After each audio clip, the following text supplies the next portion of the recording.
No mind, the next stage. When you practice silencing your mind, at some point you attain no mind. It is when you literally think of nothing.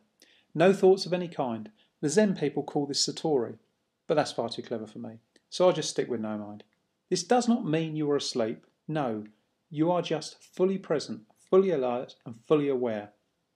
You will probably have experienced glimpses of this throughout your life, and they have passed probably without much notice. However, the technique of silencing the mind's chatter, together with some other techniques which I'm about to show you, will create the byproduct of no mind in the same way as continued practice of the martial arts creates the byproduct of qi. This no mind isn't something you have to be superhuman to get either. All it is you switching off your thinking. I have taught both my children to do this, so you can learn it too. Admittedly, they didn't have as much insane chatter going on as we adults, but there still was junk in their minds. When you decide you're going to bring in no mind, don't try, just bring it in and silence your mind. I suggest you find your favourite spot in the house and that it is very quiet when you first do this, so that there are no external distractions. Once you do it, see how long you can hold it for. I play a game with David practicing how fast you can bring it in and how long you can hold it for. It takes him a few seconds to silence his mind before bringing it in, and he can usually hold it for about a minute, which is of course fine. In fact, the power of this is so great that once you can control it and bring it in on demand anywhere, you only need to hold it for a few moments to completely regain control and effectively restart your hard drive. I practice bringing in no mind in all sorts of conditions, on the train, in the car, in the shops, in a bar, while playing music, while playing heavy metal music even.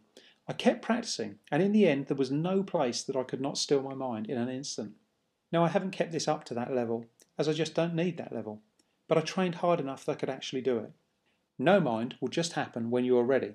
Don't struggle with it, and don't force it. Just allow it to happen when you feel you would like to be able to.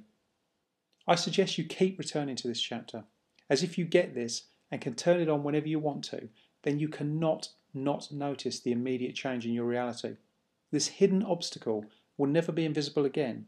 Spend plenty of time building your foundation. You can't put the roof on the house until you have built the walls, and your walls need to have a solid foundation. Side note, I have mentioned repetition already, but repetition is a master skill. People complain when I repeat things, but the skill of repetition is essential to learn.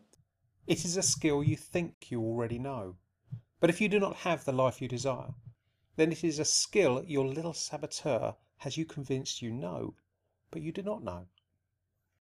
Repetition is a master skill. It is not the things we are yet to discover that will change our lives, but the things we have learnt and ignored. Through repeating great stuff, you will acquire great power. Do not be afraid to reread a good book instead of read a new one. You are not missing out. In fact, you've already missed out, so it's time to go back and reread. To those of you who can now control their minds for 15 seconds, did you experience the power? It felt good, didn't it? Well, the next part will enhance that feeling a lot. Next, you are going to create an impenetrable force shield.